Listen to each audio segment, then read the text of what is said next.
Welcome to a podcast by opentheword.org, where we discuss a bit of Bible, a bit of life, and a bit of politics. Hi, my name is Dean Smith.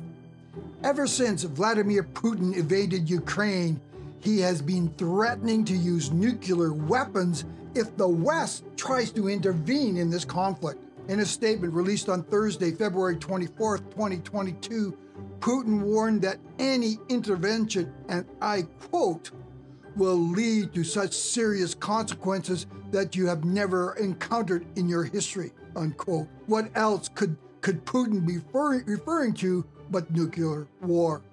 And then to drive that point home, a few days later, a senior Russian newscaster, Dmitry Kiselyov, speaking on the country's state TV, said that Russia has submarines with over 500 nuclear warheads that would, and I quote, guarantee the destruction of the USA and all other NATO countries, unquote. Then in a follow-up article, a British newspaper, the Daily Mail, reported that Russia has over 4,000 nuclear warheads in its arsenal. The Daily Mail also reported that on March 2nd, 2 Russian military jets briefly entered Swedish airspace. Though the 2 Sukhoi 24s were quickly intercepted by the Swedish Air Force and forced out, photographs of the 2 Russian jets revealed they were actually armed with nuclear warheads. And since then, there have been several warnings of the possibility of nuclear war in Europe. We have just come through a pandemic, and now the world is going crazy. Now, here is the strange thing.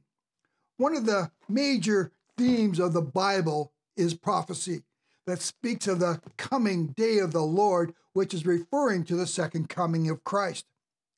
The day of the Lord would be marked by several catastrophic events, asteroid strikes, earthquakes, plagues, and volcanic explosions, all referred to in the Bible. But some have wondered, does the Bible speak of nuclear war in the end times? Now, the biggest problem that we have with interpreting these end-time prophecies is that many of these individuals, such as the Prophet Zechariah and the Apostle John, were having visions. In other words, they were seeing events as they were taking place hundreds of years in the future.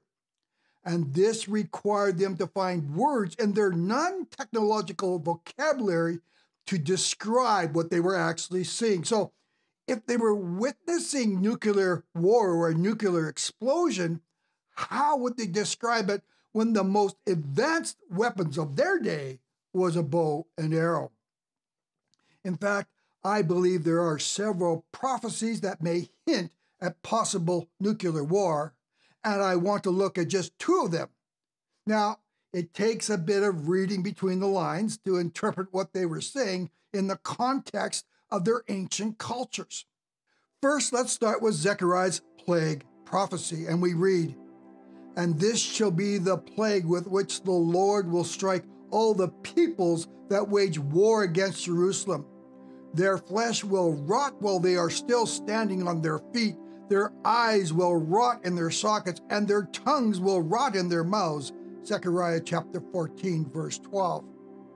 In his vision, the prophet saw people's flesh and eyes and tongues rotting and falling off while they were still standing. It would happen so fast that they would not even have the chance to fall down. Now, there was nothing in their day that came even close to that.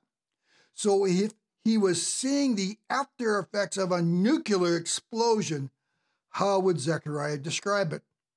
Well, the prophet used the only word in his vocabulary that even came close: plague. This is because leprosy was the only thing in their ancient culture that resulted in people's flesh rotting and body parts literally falling off. Leprosy was also the most terrifying disease of that day, so it also emphasized the horror of what Zechariah was witnessing. The significant difference in Zechariah's vision is that it was instantaneous. These people were still standing as their flesh literally fell off their bodies.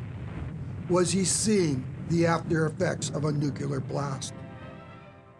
The second passage I want to describe is the Apostle John's description of Wormwood. And we read, "The third angel blew his trumpet, and a great star fell from heaven, blazing like a torch, and it fell on a third of the rivers and on the springs of water. The name of the star is Wormwood. A third of the waters became wormwood, and many people died from the water because it had been made bitter." Revelation chapter 8, verses 10 to 11. In his vision of the end times, the Apostle John saw a star falling from heaven that he called Wormwood. So if John was seeing a nuclear attack, how would he describe a intercontinental ballistic missile that leaves the Earth's atmosphere before returning in a fiery blaze and launching its nuclear payload? Well, first, John calls it a star. It was the only word in his first century vocabulary that fit the description of a fiery blaze falling from high in the heaven onto earth. But this star was different. It looked like a torch. This meant it was long and thin, perhaps even missile-like. Was John seeing a ballistic missile? But then John adds this strange description. He calls this star wormwood. Wormwood was a bitter-tasting plant that the ancients used oddly, both for medicinal purposes, such as dealing with parasites, and in larger quantities as a poison. But then John noticed that a very strange thing happened. When this elongated star that looked like a torch called Wormwood hit the earth, he said the earth became wormwood. The wormwood torch transferred its wormwood poison to the ground, causing people to die. Remembering that John was simply trying to explain what he's seeing with his limited first century vocabulary, was John describing the radiation contamination that follows a nuclear explosion. And maybe John's choice of descriptive words is just a coincidence, because similar to wormwood, radiation can be used both medically to cure cancer and also to kill. As we study these ancient end-time prophecies, we need to take a closer look and ask ourselves, what are they really trying to describe? Now, maybe you don't agree with me in my interpretation, and that is completely fine. That's just my opinion. But these aren't the only verses that suggest a nuclear war could be part of the apocalyptic end times. Thanks for joining me on this podcast, and we'll catch you again.